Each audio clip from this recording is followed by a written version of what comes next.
Bonjour les Tiliou, c'est Packboy pour une nouvelle Packboy Review Cinéma.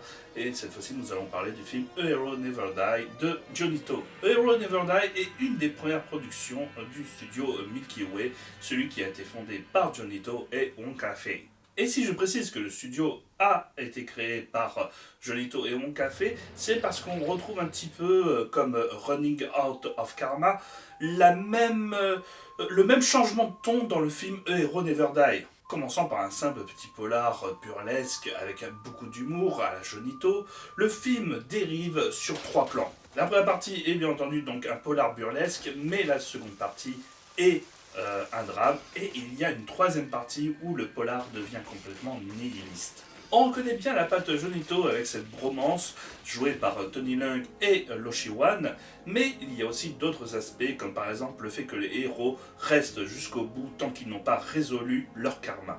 Le film pourra vous paraître perturbant vu les changements de ton qui vont du haut vers le bas, mais c'est toujours pour le bon sens. Et surtout, malgré le fait que les trois parties ne peuvent pas coopérer au premier abord, au contraire, le montage et la physionomie paraît tout simplement unifiés, les trois parties fusionnant parfaitement bien.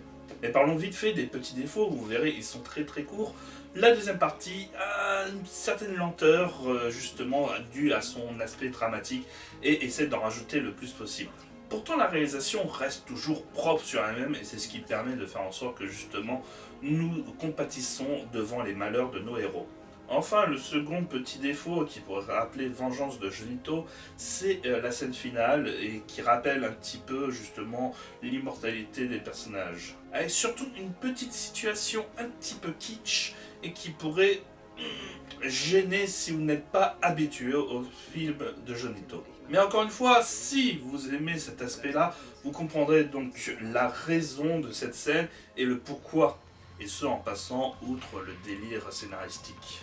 En tout cas, là où on peut confirmer que c'est encore du Johnny To, c'est qu'on nous ressentons encore une fois donc l'inspiration Jean-Pierre Melville avec bien entendu une scène encore avec des parapluies. Mais l'aspect et la sobriété du film, tout en apportant son lot de scènes d'action et une musique toujours au top, permet d'affirmer que ce film est une véritable réussite, en tout cas pour les premières de la Milky Way. C'est donc en tout honneur, et surtout parce que je suis un grand fan de Johnny To, que je note ce film 4,5 sur 5. Et oui, on n'oublie pas les petits défauts qui lui empêchent d'avoir la note parfaite. Donc procurez-vous le film qui est chez Spectrum parce qu'il vaut largement ses 25€, surtout avec l'image bien restaurée et comme je vous l'ai dit, un son à couper le souffle.